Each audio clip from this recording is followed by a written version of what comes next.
우리의 잠재력은 과연 어디까지일까요? 그리고 우리는 매일 그 잠재력의 몇 퍼센트를 사용하며 살아가고 있을까요?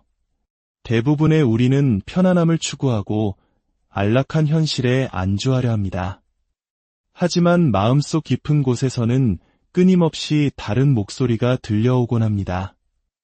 이게 정말 최선일까? 나는 더 나은 사람이 될 수 있지 않을까? 하는 물음이죠. 오늘의 이야기는 바로 그 내면의 목소리에 대한 이야기입니다. 당신의 잠재력을 가두는 안락함의 속삭임과 당신을 위대하게 만들 불편한 진실의 목소리에 대한 이야기입니다. 이 이야기가 여러분의 마음에 작은 울림을 줄 수 있기를 바랍니다. 만약 오늘 이야기가 당신의 길의 등불이 되어준다면 이 영감을 소중한 이들에게도 공유해 주십시오. 당신의 구독과 공유는 더 많은 분들에게 긍정적인 에너지를 전파하는 귀한 나눔이 될 것입니다. 솔직히 고백하자면 제 인생에서 제가 했던 모든 일들은 사실 제가 하고 싶었던 일들이 아니었습니다. 단 하루도 예외는 없었죠. 제 본성은 뼛속까지 게으른 사람에 가깝습니다. 하지만 아이러니컬하게도 저는 이 세상 누구보다 가장 치열하게 노력하는 사람 중 한 명이기도 합니다. 어느 순간 깨달았습니다. 그 누구도 나를 구하러 오지 않는다는 것을요. 기적처럼 나타나 내 인생을 바꿔줄 구원자는 없습니다. 이것은 온전히 나와 나 자신과의 싸움일 뿐입니다. 그 사실을 직시했을 때 저는 비로소 어른이 되어야겠다고 다짐했습니다. 그리고 가장 먼저 시작한 일은 내가 가진 모든 두려움과 정면으로 마주하는 것이었습니다. 그게 무엇이든 얼마나 끔찍하든 상관없이 말입니다. 그 두려움들은 밤마다 저를 잠 못 들게 했습니다. 아마 이야기를 듣는 많은 분들은 상상하기 어려울 겁니다. 자신의 가장 깊은 어둠과 마주하고 그것들이 밤새도록 당신을 괴롭히는 그 기분을 말입니다. 당시 제 앞에는 두 가지 선택지가 있었습니다. 첫 번째는 체중이 130kg이 넘는 거구로 바퀴벌레 약이나 뿌리며 한 달에 겨우 100만 원 남짓 버는 인생을 계속 사는 것이었습니다. 24살의 나이에 신살이 되어서도 똑같은 모습으로 과거를 돌아보며 나는 왜 그렇게 살았을까? 나는 어떤 사람이 될 수도 있었을까? 후회하며 살아갈 것이 뻔했습니다. 그리고 두 번째 선택지는 이 모든 것을 정면으로 부딪혀보는 것이었습니다. 실패하고 또 실패하고 넘어져도 괜찮았습니다. 성공할 때까지 계속해서 실패를 반복하는 길을 선택하는 것이었죠. 저는 후자를 택했습니다. 언젠가 제 몸이 더 이상 뛸 수 없다고 말하는 날이 올 겁니다. 그때가 되면 멈춰야겠죠. 하지만 아직 무언가를 할 수 있는 한, 아주 작은 힘이라도 남아있는 한, 제가 스스로 만들어낸 이 강인한 의지력은 매일 아침 저를 일으켜 세웁니다. 오늘도 해내라고 말이죠. 우리 안에는 두 가지 목소리가 존재합니다. 하나는 쉬운 목소리입니다. 이 목소리는 우리의 잠재력 중 고작 20%만 사용해도 괜찮다고 속삭입니다.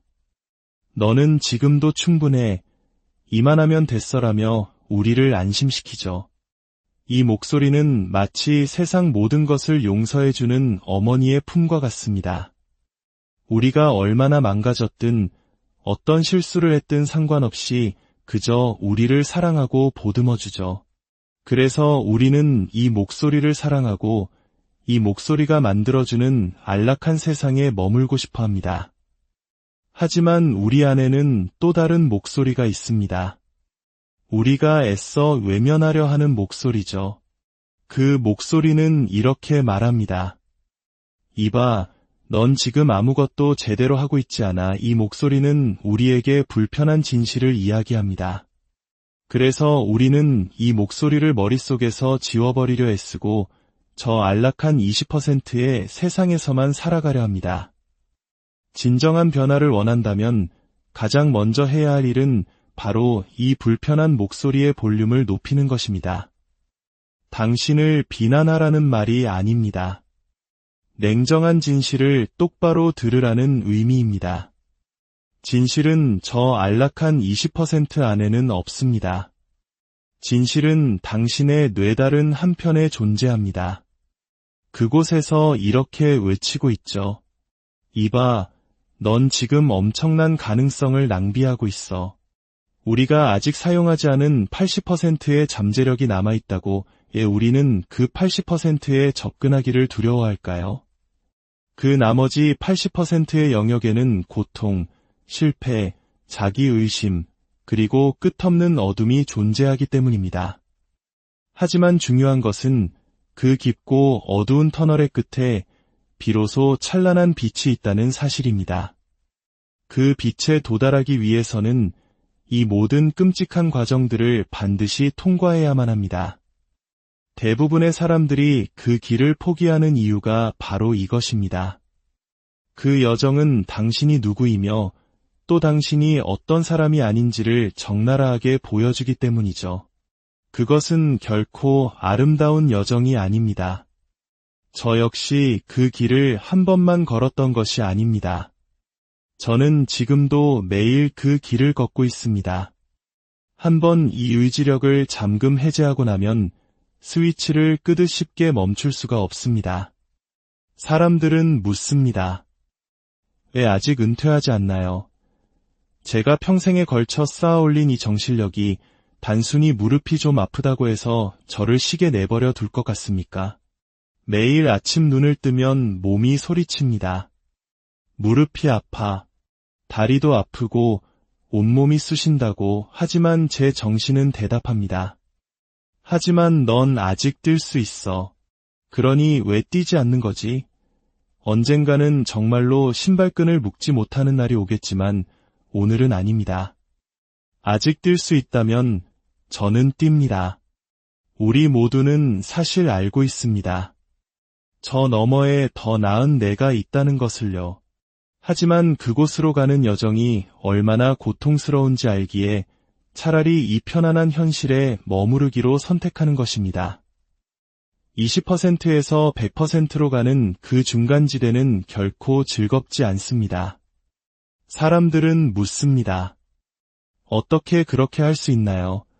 하지만 당신은 이미 그 방법을 알고 있습니다. 여기에는 어떤 마법 같은 비결은 없습니다. 아주 원시적인 사고방식으로 돌아가 그저 해야 할 일을 하는 것뿐입니다. 마치 숨을 쉬는 것처럼요. 우리는 숨을 쉬고 있다는 사실조차 인지하지 못하며 살아갑니다. 당신의 삶을 그렇게 만들어야 합니다. 새벽 4시, 5시에 알람이 울릴 때 당신의 머리는 안 돼, 더 자고 싶어라고 말할 겁니다. 그때 당신은 그저 아니, 이게 우리가 하는 일이야라고 답하며 몸을 일으켜야 합니다. 이제 이게 당신의 새로운 일상이 되는 겁니다. 당신이 원하는 곳에 도달하기까지 그 과정에 수반되는 정신적 고통의 양은 상상을 초월할 겁니다. 당신이 하고 싶지 않은 일을 해야 하는 횟수는 당신이 하고 싶은 일을 하는 횟수보다 훨씬 더 많아질 것입니다. 그것이 당신의 새로운 기준, 뉴 노멀이 되어야 합니다. 이것을 계속해서 반복하고 또 반복하다 보면 어느새 그 모든 고통스러운 과정이 숨을 쉬는 것처럼 당연해집니다. 저도 이런 삶을 살고 싶어서 사는 게 아닙니다. 하지만 제가 원하는 저 너머의 세상으로 가기 위해서는 반드시 이 길을 거쳐야만 합니다. 저는 과거 바퀴벌레 약을 뿌리던 식당에서 제 자신을 보았습니다. 이게 내 인생이다. 이게 바로 너의 모습이야. 그리고 다짐했죠. 절대 이렇게 살지 않겠다. 저는 그 자리에서 일을 그만두고 약품통을 식당에 버려둔 채 집으로 돌아왔습니다. 그리고 그날부터 미친 사람처럼 운동하기 시작했습니다. 세상에서 가장 집착이 강한 사람이 되었죠. 저는 세상에 존재하지 않았던 한 남자를 발명해야만 했습니다. 어떤 고통이나 괴로움, 어떤 비난이나 판단에도 무너지지 않는 사람. 세상 모든 손가락질 앞에서도 당당히 서서 상관없어라고 말할 수 있는 사람을 만들어내야 했습니다. 저는 고통을 통해 그 굳은 살이 박인 정신을 만들었습니다. 제 자신을 완전히 으스러뜨리는 과정을 통해서요. 비가 쏟아지는 새벽 3시, 눈보라가 치는 한밤중. 보통 사람의 본능은 절대 나가지 말라고 말하겠지만 제 본능은 그렇기 때문에 반드시 나가야 한다고 외쳤습니다. 제 삶에서 끔찍하고 비인간적으로 느껴지는 모든 일들을 일부러 찾아다니며 해냈습니다. 그렇게 제 마음의 굳은 살을 단련하기 시작했고 살을 뺐습니다. 그리고 다시 모병관을 찾아가 네이비실 훈련에 지원했죠. 저는 1년 동안 3번의 지옥주 훈련을 겪었습니다. 역사상 유일한 기록일 겁니다.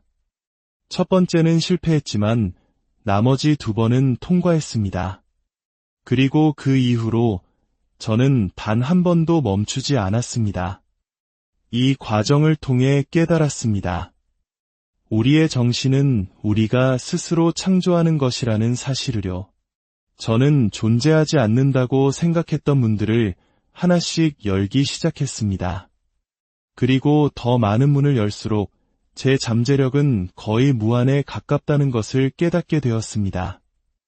그것이 제 인생 전체를 바꾸어 놓았습니다. 물론 규율도 중요합니다. 하지만 맑고 정돈된 정신 상태가 없다면 규율은 아무 소용이 없습니다. 생각해보세요. 하나의 회로 차단기에 온갖 전자제품을 다 연결하면 어떻게 될까요? 과부하로 터져버릴 겁니다. 우리의 정신도 마찬가지입니다. 모든 것을 올바른 자리에 연결해야 합니다.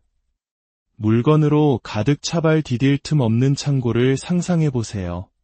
그곳에 새로운 물건을 더 넣을 수 있을까요?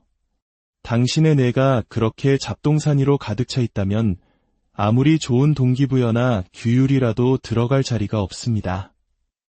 왜 우리는 새해의 다짐을 지키지 못할까요? 왜 헬스장에 꾸준히 나가지 못하고 왜 좋은 습관을 이어가지 못할까요? 아마도 당신의 머릿속이 아이 문제, 배우자와의 관계, 직장 스트레스 같은 것들로 가득 차 있기 때문일 겁니다. 모든 것이 뒤죽박죽 엉망으로 쑤셔 박혀 있는 거죠. 잘 정돈된 창고를 생각해 보세요. 모든 것이 선반에 가지런히 정리되어 있습니다. 내 운동기구 어디 있지? 라고 물으면 저기 있잖아 라고 바로 답할 수 있죠. 하지만 대부분의 사람들의 머릿속은 어떻습니까? 내 규율이 어디 갔지? 라고 물으면 온갖 잡동사니를 뒤적이며 찾아야 합니다. 그러니 규율을 놓을 자리가 없는 겁니다. 당신의 마음속에 규율을 위한 자리, 꾸준함을 위한 자리를 만들어야 합니다. 당신의 삶이 그리고 당신을 둘러싼 모든 것이 정돈되어 있어야 합니다.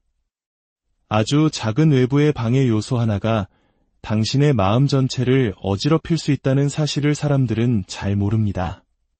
당신의 마음은 항상 맑게 유지되어야 합니다. 제가 매일 밤 2시간씩 명상을 하는 이유가 바로 그것입니다. 저는 매일 밤 제 마음이라는 창고를 재정비합니다. 그러면 다음날 아침 눈을 떴을 때 규율, 체계, 모든 것이 제자리에 놓여 있어 바로 행동할 준비가 되는 것입니다. 한 인간을 만드는 것은 거창한 것이 아닙니다. 작은 벽돌을 하나씩 쌓아 올리는 것부터 시작합니다. 그러다 보면 어느새 당신은 다른 사람들이 이해할 수 없는 존재가 되어 있을 겁니다. 그것이 바로 당신이니까요. 망가진 무릎과 성취하는 몸으로도 신살이 넘어 계속 뛸 수 있는 이유입니다. 제 몸은 아직 할 수 있다는 것을 알고 그래서 저는 합니다. 당신이 멈추는 순간 당신의